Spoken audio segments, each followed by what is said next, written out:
All sports, all plays. Yeah. All sports, all plays.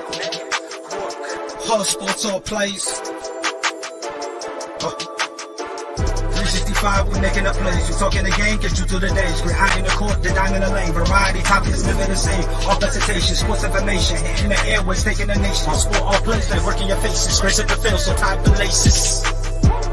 All sports, all plays.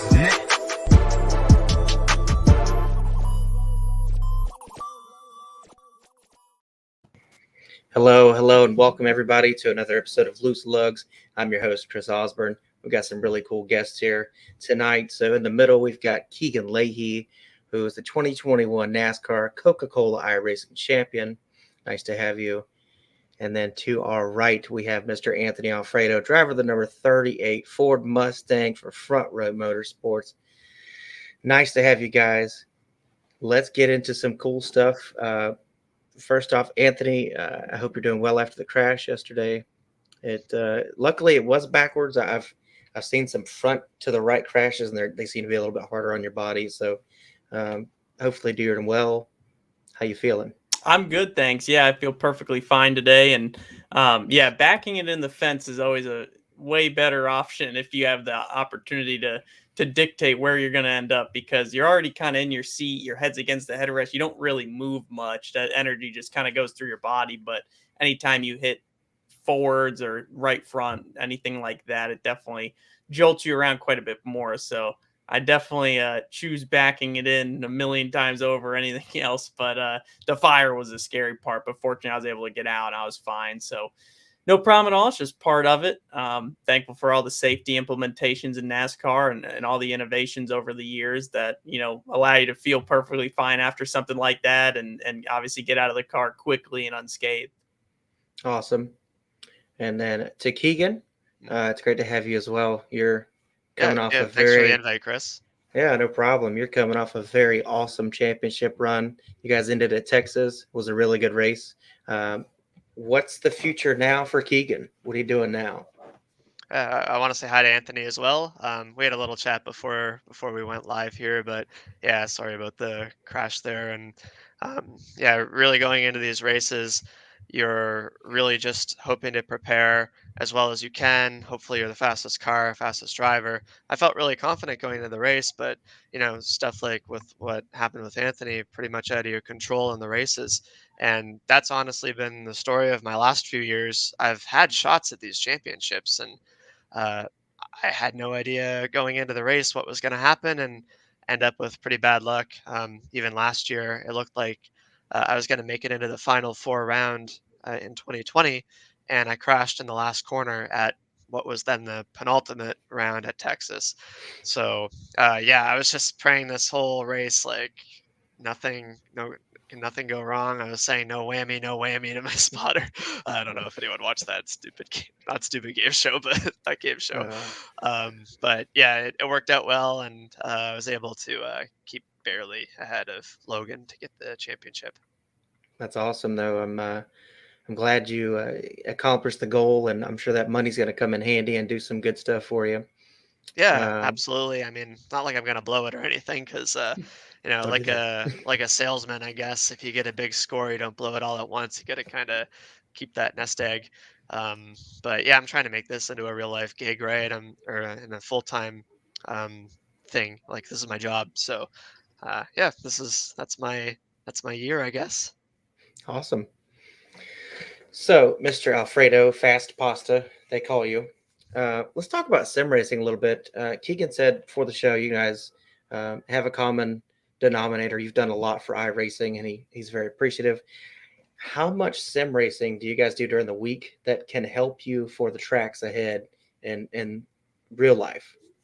Well, that's a great question, because with the current COVID-19 restrictions and protocols NASCAR has in place, there's no practice or qualifying. I think we've only had that at the couple new tracks that were added to the schedule this year, as well as 3 of the crown jewels, or 2 of which, the Daytona 500, the Coca-Cola 600, and then of course championship weekend in Phoenix there'll be, and that's only a 50-minute session, so it's not long at all. But Not having any of that is extremely difficult as a Cup Series rookie. There's been no more challenging time in the history of motorsports to be a rookie, because my first laps at a lot of these tracks, there's been a lot of tracks I've gone to this year for the first time ever, and even tracks I have gone to I've never been to in a Cup car, and it basically feels like a new track because the cars drive so different. So my first laps for the drop of the green flag, which is pretty hectic, stressful, and the only way to really get a good visual and get a little bit of a sensation or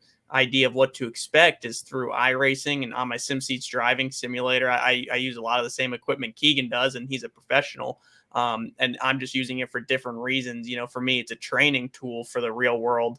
And it's been a very valuable asset, to myself. A lot of other drivers, I think we've all relied on it more than ever. And the craziest part about it is I kind of got my career started on iRacing. When I started racing, that's how I was practicing and trying to learn general racecraft and things like that. I always tell people it's an excellent way to get into it if you are looking to kind of explore a career in motorsports. So to see it come full circle to where I'm now in the Cup Series, the highest level of stock car racing, and need it more than ever as an actual tool has been pretty surreal. And then of course, the time on the manufacturer simulators with Ford Performance, and which is the physics are even more realistic. You're basically in a real cockpit of a car, a lot more equipment involved in that, but all of which is definitely important. And it's played a big role in my career as a whole, but especially last year as an Xfinity rookie with no practice, and now a Cup Series rookie with no practice. Awesome. Same question for Keegan, and this one's going to be vastly different because I'm sure he spends a lot more hours. Yeah, but the how many opposite hours? Perspective, I guess. But how many hours do you roughly think you might spend a week preparing for a race? Well, not roughly, because we track all that on the virtual racing school telemetry. So a little plug there, but it was about 25 hours of track time for Texas. The most I've ever done was for the Charlotte Roval last year. It was a playoff race, and I don't do much road racing. And driver skill is a lot more important or I shouldn't say it's not important in ovals, but you have to build up that skill in road, especially if you're not really a road racer. So that was like a 45-hour couple of weeks of driving. That's not even including like setup work and strategy and that sort of stuff. That's just driving time. Um, and of course, I have the other side. Once in a while, I have a busy couple of weeks and I have to rely on my team to do a lot of preparation. Might just do a few hours. I actually won a race that I probably practiced the least for in my whole career. Like, it just works out like that sometimes. But in order to be really confident, like I need to do 15 or 20 hours of driving at least to feel like I'm ready for any situation. As for like real life driver prep, I've talked a lot with Denny about like what I can do to help him for upcoming tracks, especially ones that he's never been to before. So what I end up doing with him normally I did it for Road America and Circuit of the Americas this year. I do same sort of thing I do for VRS when I'll make like a tutorial video and have like benchmarking data for people to compare against. I made that for him personally, so he could use iRacing to get warmed up for these road courses that he's never been to before. And I hope that was a benefit to him. And I'm sure Anthony used iRacing for the road courses, but I really had a question for you actually, because I haven't been able to ask this one to anyone. So I'm sure you use the sim iRacing for road course prep, but how about like ovals and stuff? Do you ever jump in and like do a few laps at Texas to make sure you're warmed up? Is that useful?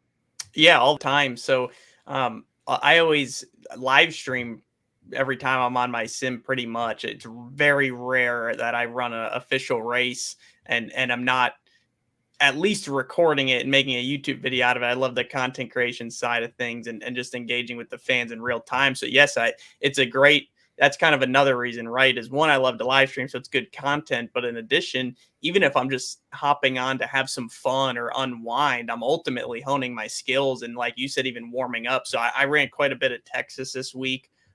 Very realistic. One of the closest ones, I think, other than the traction compound or the resin they have The there. high groove, yeah. Yeah, so places like that, I think there's some places that are closer than others, but all of them at the very least, aside from what field there might be, it's a real three-dimensional scan. So every bump is in the same place. It might feel slightly different in the sim because, you're sitting there statically. I actually have D-Box technology, which really helps me feel kind of subtle cues, and it's a full haptic system, which that helps with things like that. But even the visual of how fast pit road entry comes up, or where the blend line is, stuff like that, definitely helps a lot. And then, like you were talking about, the road courses is one of the biggest things, just because there's a lot of turns to memorize. And kind of, I would say most of those in particular, the line is very, very similar, because something about road racing, there's just usually one really fast line. In oval racing, we see, you can move around or run a little bit differently depending on what your car is doing, but a road course seems like there's always one ideal place to be. And I think iRacing really helps you practice being disciplined and hitting those marks every lap. The only thing I noticed with those road courses is iRacing in real life kind of differed with where they put the curbing. So that was Yep. probably the biggest challenge, like for drivers to prepare. I know they wanted to use Indianapolis, I think, but iRacing doesn't have that newest Indy layout, I don't think. Yep, that was one that they did not have it at the time. They have the motorcycle course, or the old Indy layout, but they didn't have what we were actually racing on, which was definitely made that tricky, because the only sim time I had for that was the sessions I get with Ford Yeah. Performance in their simulator. But much like you, obviously, for those who don't know, I'm affiliated with XEG Gaming and co-own their charter in the eNASCAR Coca-Cola iRacing series. So this year, Ryan Luza and Casey Kerwin were our drivers. But I also co-own Lockdown Racing, which is a setup team much like Keegan's, but it's a different group of drivers. They're all professional iRacers, whether Road to Pro Series, now Contender Series, or the Coke Series, like Jimmy Mullis, Zach Novak, Taylor Hurst, Corey Vincent. So it's been cool to work with guys like Keegan, who are very skilled, very talented, have a lot of experience on iRacing in general. And they've made me a better iRacer, but also, like Keegan's done with Denny, just have someone there to practice with, or maybe compare to when you're, warming up for races, and somebody that, knows what they're doing. It's a very valuable thing, and definitely part of that new phase, new generation of racing we're seeing. This would have been unheard of years ago, but now it seems to be the norm. I would look for a pretty vast expansion in the next 5 to 6 years. The Coca-Cola iRacing series has been great. It's viewed by a lot of fans. It helps that it's on usually a Thursday night, which is a night that's not scheduled for something else, so it can be broadcast on NASCAR.com. I could kind of see NASCAR getting a little more involved, and maybe doing, right now we got the Coca-Cola series, maybe doing like a Diet Coke series and do like an Xfinity version of that. Something to get more esports involved. You see a lot of big sports like football and basketball doing the same thing. They're starting to get leagues and paying lots of money, making lots of money, on these esports things. So NASCAR's going to cash in one way or another, and I look forward to it. I don't know where everybody stands on it, but I don't see much to lose from getting more people involved, and getting more names out there. You never know. Keegan might be in line for a job at one of these teams that races at the tracks, because he's got skill, obviously great skill on the sim racing. So maybe that transfers to a car someday. Yeah, I'd So really love somebody, to. I'm ancient compared to these rookies nowadays, though. I'm almost 28. if it happens, it happens. Take it at 40. Take it. I do have to put you on the spot a little here, Anthony, and talk about the charter situation. And I'm hoping that it works out really well for you. Everybody read that 2311 did not purchase that charter from Front Row. I'm hoping this means you guys have come to some standpoint where you think the future's bright. You're going to stick around for a while. I don't think you were going anywhere anyway. You're a great young driver. You have shown great things over the season and grown. That press conference after the race showed me how much you've grown through the year, because I know you were frustrated and you didn't go out of line and mention names, and that's great. So hopefully you have good news in the next few weeks. we'll see what happens.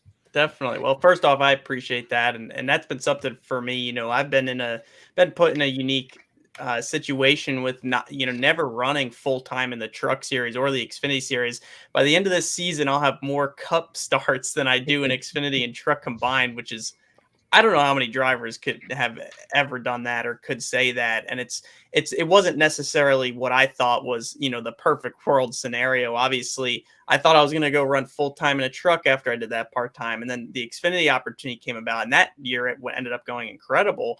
And this year I thought, we would go compete for an Xfinity Series championship, but it just didn't unfold that way. And unfortunately wasn't able to work out. But I'm beyond thankful for the opportunity I have now with Front Row Motorsports, because when I didn't really know what was going to happen this year with limited sponsorship, at the last second, the seat of the 38 car opened up, and I just happened to be one of the few drivers that was available and didn't have anything lined up. So it was, it meant a lot to me to have them believe in me and be willing to take that chance, allowing me to take that big step. And obviously is a big step for myself and all my partners, everybody around me.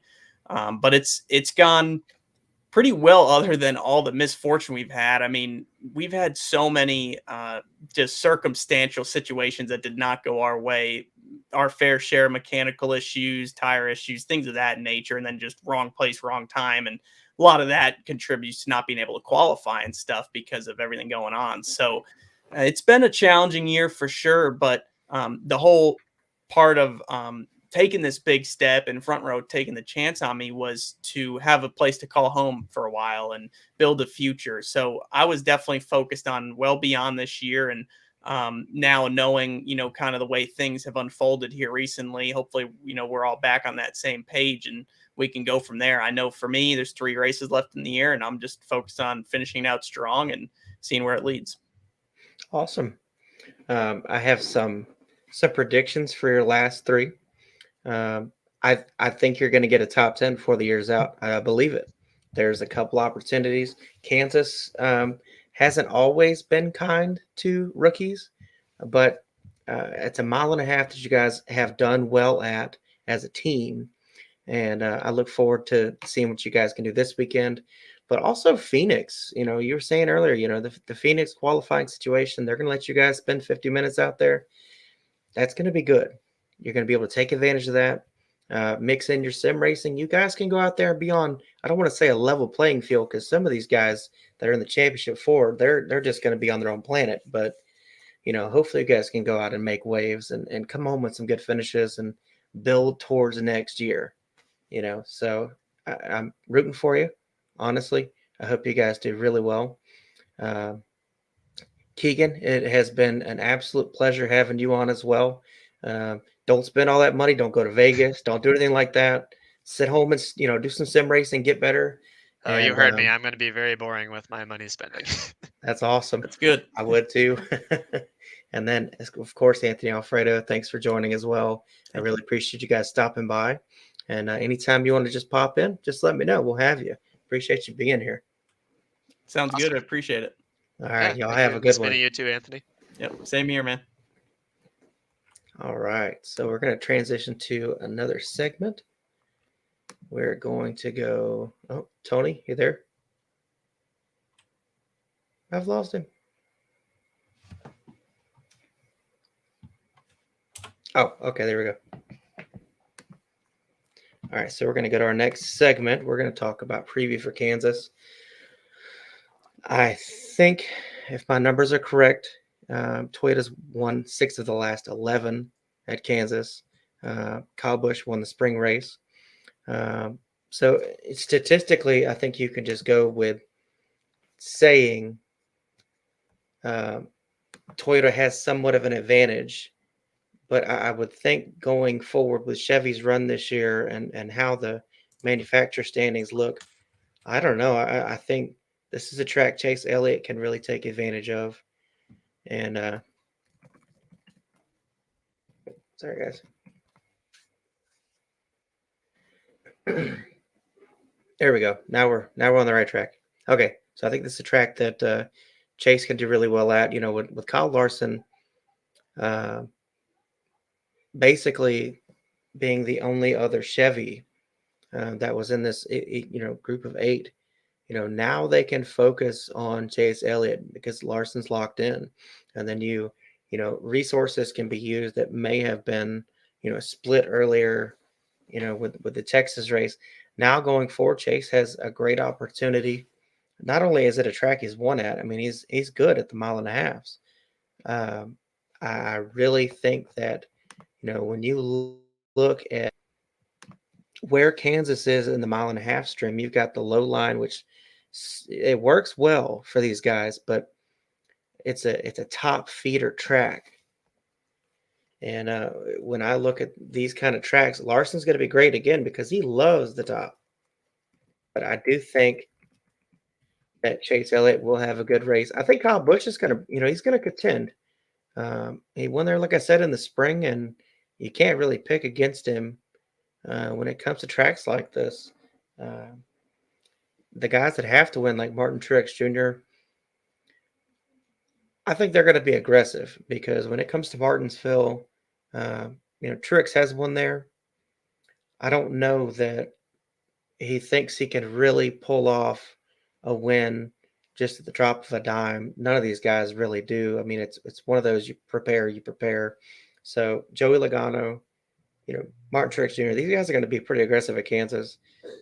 Hopefully it doesn't bite them, no speeding penalties, nothing like that. Hopefully it's smooth sailing for them, but you just never know. It's kind of an unknown with racing. It's, you push hard, sometimes it pushes back.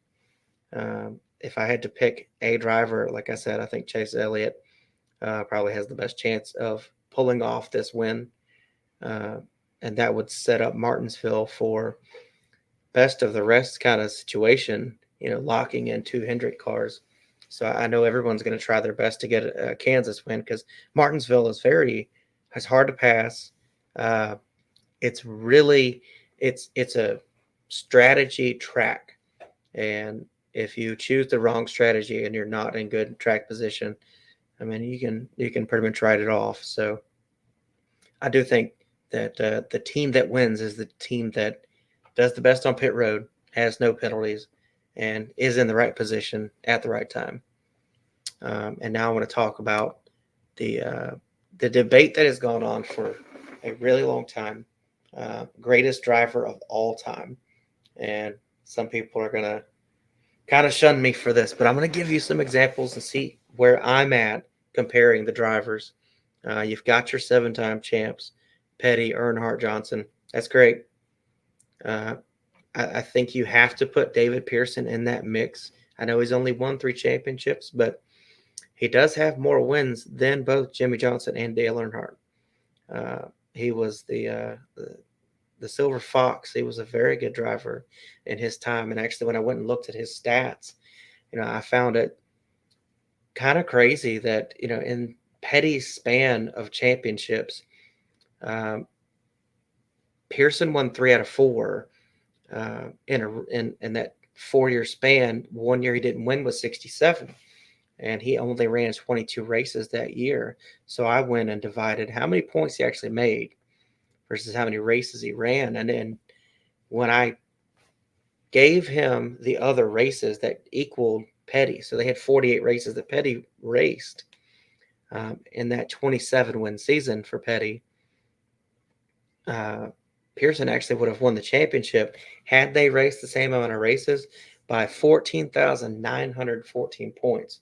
And granted, they were on a totally different point system then. They gave out a lot more points for first place and that kind of thing. But it's mind-boggling. You win 3 out of 4. You have one season where you run just 22 races, and your point total, even with 22 running half, he finished 7th in the standings. He didn't have a bad year. He didn't run the full year. I believe he had back problems, and he had to take some time off to heal up from that. So you always wonder, had he not had these back issues that plagued his career, how many wins and championships does David Pearson have? There's always a what if. But I had to put him in this group for that reason, because that's taken away one of Petty's titles, for one. But 2, it gives him 4 in a row. And only one other driver, Jimmy Johnson, has won that span, more than 3 in a row ever. And then I look at Richard Petty, who is the king. He's the king of NASCAR, period. 200 wins, 7 titles. He did so in a span that was consistent. I mean, if he wasn't winning the championship, he was right there in the mix. He was still winning races every year. You know, he was top 3, top 4 in points several years. I do have questions, though. Basically, you know, when NASCAR came out and banned the Hemi engine in 1965, they did so because they said that it wasn't about it being an unfair advantage. It was that your daily consumer could not go to a Dodge or a Chrysler dealership and buy a car with a Hemi. You know, they made the Hemi engine specifically for NASCAR. And at the time, you know, one of the requirements to run any kind of engine in NASCAR is had to be something a street legal car could have, strictly stock. And so when they outlawed the Hemi, you know, Petty took his break. He went and did some NHRA, and he came back, you know, all storied. And, you know, he won a lot of races, but I have to wonder, you know, with it putting out more horsepower per cubic inch than the other engines. I mean, the 64 Daytona 500, I wasn't alive, but, you know, I've read the stats. You know, I've read a lot of people's stories. You know, the 3 cars that finished top 3, they all had Hemi engines, and Petty won by over a lap at Daytona. So I feel like that's kind of a proving statement that the Hemi engine was stronger than the other engines they use in NASCAR. So of 200 wins, how many of those would Richard Petty have won if he had not had the Hemi engine? And we'll never know. We'll never know if that really gave him, you know, an unfair advantage. That's just kind of what I feel is possible, is that, you know, he had a bit of an advantage with that engine. You know, like I said, he's still the king of NASCAR, and that's for a reason. It's not just his wins. You know, Richard Petty has done above and beyond for NASCAR what had to be done at the time. He still does, you know, a lot of charity work with NASCAR for NASCAR today. And it's been an amazing journey for his family. You know, his dad was a race car driver, Lee Petty, also a champion. He has a lot of accolades within his family. His son Kyle raced, but what makes him the king to me is what he gave back to the sport. He was that name that NASCAR needed to grow to really what it is today. You know, you look at some of the years that NASCAR went through, you know, they weren't televising these races flag to flag until, you know, much later. You know, early on, it was just, you know, NASCAR would have a sanctioned race. People would show up. You'd read about it in the newspaper. You wouldn't see it on TV. And the rise of Richard Petty helped bring that to fruition. And for that, he is the king. Is he the greatest of all time? I'll be honest with you, I don't have him number 1 on my all-time drivers list. And I'm going to take some flack for that too. But like I said, I want to know how many wins he would have made had the Hemi engine not been somewhat of an advantage. The other driver later in his era, Dale Earnhardt Sr., the Intimidator, you know, 76 career wins, also 7 championships. But of the 3 drivers that have 7 titles, Dale actually had the best average finish over his career at 11.1. And if you look at his career stats, I mean, he wasn't going out there and winning 10 to 12 races every year and winning titles. He was winning races in multiple fashion, but he was in it at several different tracks all year long. You know, he wouldn't have too many bad finishes, and that's what gave him point advantages to go on and win 7 titles. He was a driver's driver. He could race anywhere. And that's what I grew up. My dad and I, we were big Dale Earnhardt Sr. fans. I missed the heck out of him, but he was a great driver who could drive anywhere and could win on any kind of track. And once he picked up that pairing with Richard Childress, it was meant to be. And you look at his final season in 2000, his final full season. He was chasing Bobby Labonte for that 8th title. I mean, he was giving it his all. He finished second. He couldn't quite catch him, but Dale had a great career. And, that's why it's really hard to really place any of these guys at who's a real number one, because they were all in different eras. And, for Petty, he was coming up with legends, obviously, like David Pearson, Bobby Allison. But I don't think the competition top to bottom was where it is, in recent years. And same thing for Earnhardt. He had great competition, but can you really say the 20th driver on the standings was, capable of competing for a title? Today that's possible, one season to the next. I don't know that you could say that in the 70s and 80s. The competition has definitely stepped it up here in the last few decades for NASCAR. And that's big. That's been great for NASCAR, which also leads me to the third 7-time champion, fourth driver to talk about. Of course, Jimmie Johnson, 83 career wins, 7 championships. But I think what separates him and why, even though I'm a Dale Earnhardt fan, I don't have Dale Earnhardt number one. I have Jimmie Johnson number one, is because he won 5 in a row. But if you compare year by year, I mean, Jimmie finished in the top 5 of points. It's something like the first 9 years of his career, 8 or 9 years, and he was just excellent. I mean, he could run any track, and he didn't have to do the Intimidator style and give you the bumper. He simply was faster. And with the NASCAR rules the way they were, and even that era, there was no real way to have an unfair advantage. I mean, the cars were just about the same. The engines were very similar. The chassis were very similar. There's so many mandates now versus, when Earnhardt and Petty drove cars. Back then the requirement was have an engine roughly the same size. But we're not worried about what your body looks like, what kind of spoiler you're running. You could kind of mess with that and make the car better yourself. And that's why I have to go with Jimmie Johnson as number one. To win 7 titles, his last one coming as a surprise to me. I mean, I had no idea Jimmie could win in the new format, which was another thing. 5-time champ in a row. They changed the way you win championships because I think they want someone else to win, and then you come back and win 2 more. That was huge for NASCAR, because I think they'd gotten tired of seeing Jimmie Johnson win every year. And NASCAR stepped in and said, okay, well, we're going to give you a chase format. And what's going to happen is we're going to reset the points at a certain point. And you're going to have to be the best driver in the last 10 races. We don't care how your season's gone. And that was, I think, designed to make it more of a crapshoot than a talent or equipment battle.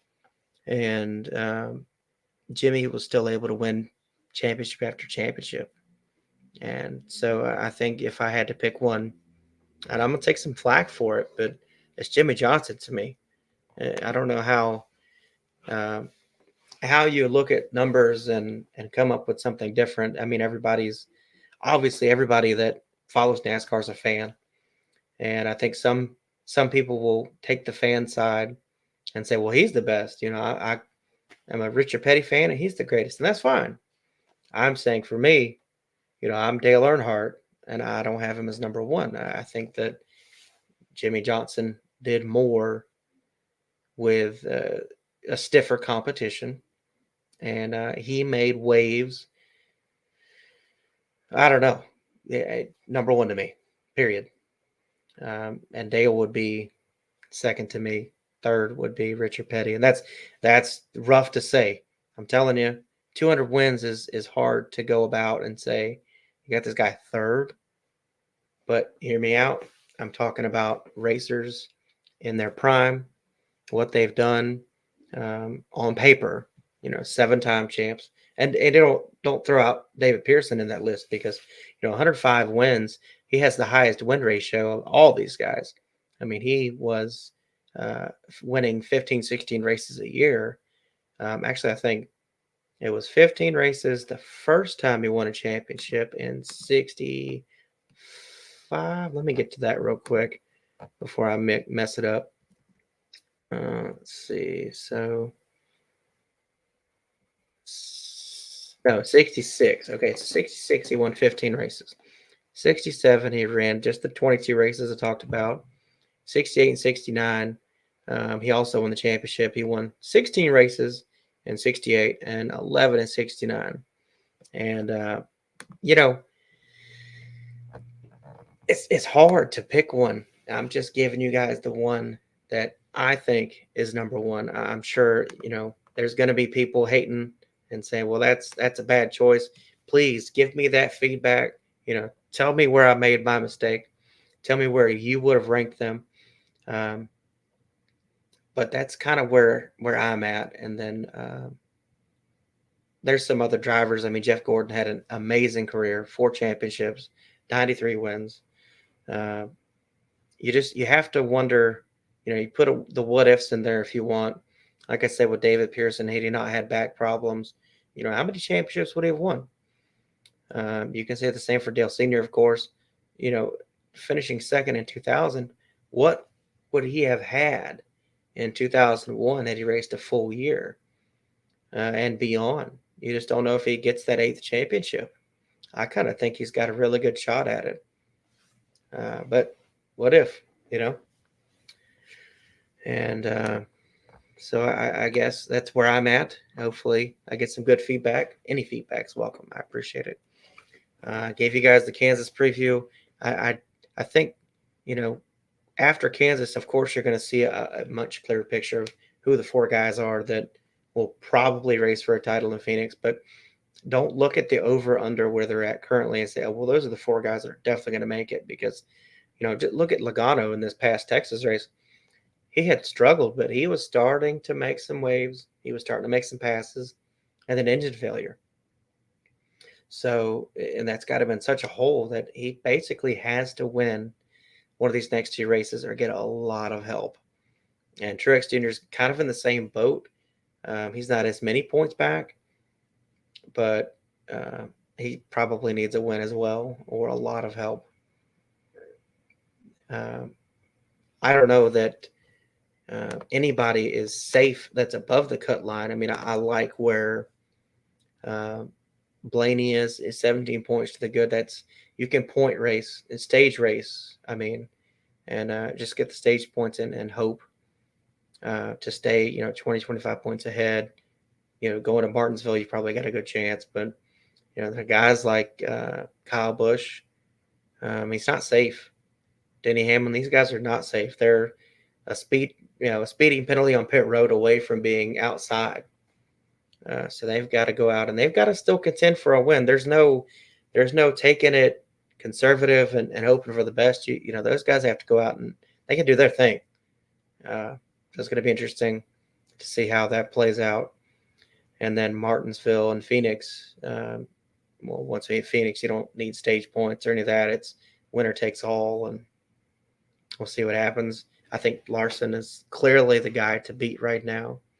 I saw a stat earlier that was talking about the fastest laps, throughout the season, and he's got twice as many as the next guy with like 1,159 of his laps have been the fastest lap during every race. And then Denny Hamlin was second with like five something.